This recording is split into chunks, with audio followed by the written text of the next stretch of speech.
You know, this frickin' administration, what they're doing, they're picking low-hanging fruit. They're not going after the criminals. I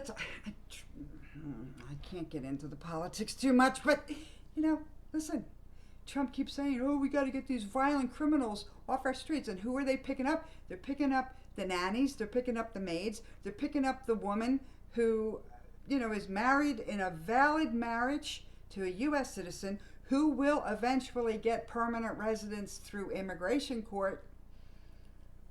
That's who they're picking up. They're picking up people at frickin' Home Depot. They're not picking up criminals. And like I said, an overstay is not a criminal.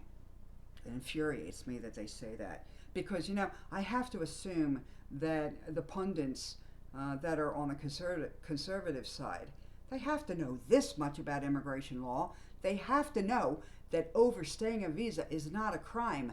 And yet they just regurgitate that over and over, and they get their followers, all worked up over it.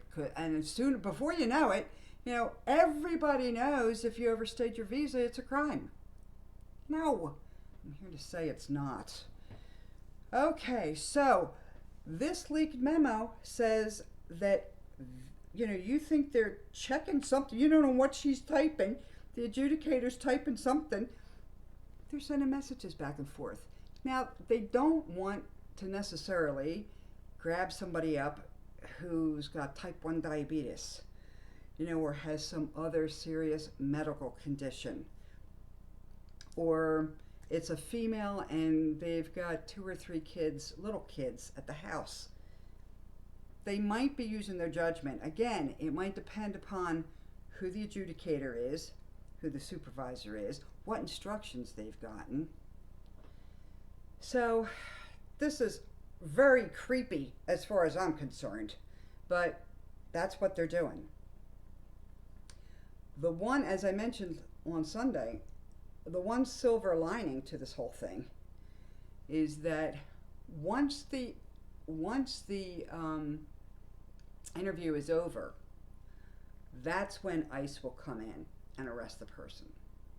That's very important. The fact that they've actually had the interview, they're going to deny the 485, right?